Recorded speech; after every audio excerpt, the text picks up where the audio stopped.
नमस्कार। आज की कहानी है कार्तिक मास की पूर्णिमा की कहानी। ज्ञान की बात है, थोड़ी ध्यान से सुनिएगा। पौराणिक कथा के अनुसार तारकासुर नाम का एक राक्षस था। उसके 3 पुत्र थे, तारकाक्ष, कमलाक्ष और विद्युन्माली। भगवान शिव के बड़े पुत्र कार्तिक ने तारकासुर का वध किया। अपने पिता की हत्या सुन तीनों पुत्र बहुत दुखी हुए। तीनों ने मिलकर ब्रह्मा जी से वरदान मांगने के लिए घोर तपस्या की। ब्रह्मा जी तीनों की तपस्या से प्रसन्न हुए और बोले कि मांगो, क्या वरदान मांगना चाहते हो। तीनों ने ब्रह्मा जी से अमर होने का वरदान मांगा, लेकिन ब्रह्मा जी ने उन्हें इसके अलावा कोई दूसरा वरदान मांगने को कहा। इसके बाद तीनों ने किसी दूसरे वरदान के बारे में सोचा और इस बार ब्रह्मा जी से 3 अलग नगरों का निर्माण करने के लिए कहा, जिसमें सभी बैठकर सारी पृथ्वी और आकाश में घुमा जा सके।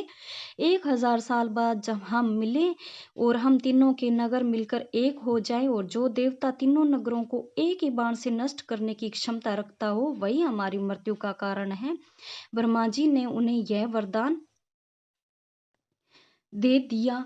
उन्होंने ये वरदान मांगा था। ब्रह्मा जी मान गए इस वरदान के लिए। इस बार तीनों वरदान पाकर बहुत खुश हुए। ब्रह्मा जी के कहने पर मैं दानव ने उनके लिए 3 नगरों का निर्माण किया। तारकाक्ष के लिए सोने का, कमलाक्ष के लिए चांदी का और विद्युन्माली के लिए लोहे का नगर बनवाया। तीनों ने मिलकर तीनों लोकों पर अपना अधिकार जमा लिया। इंद्र देवता इन 3 राक्षसों के से भयभीत हुए और बोले, भगवान शंकर की शरण में चले गए। इंद्र की बात सुन भगवान शिव ने इन दानवों का नाश करने के लिए एक दिव्य रथ का निर्माण किया।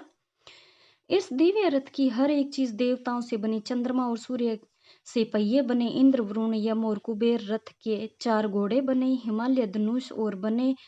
शेषनाग प्रत्याचा बने। भगवान शिव खुद बाण बने और बाण की नोक से बने। अग्निदेव इस दिव्य रथ पर सवार हुए। खुद भगवान शिव भगवानों से ये बने।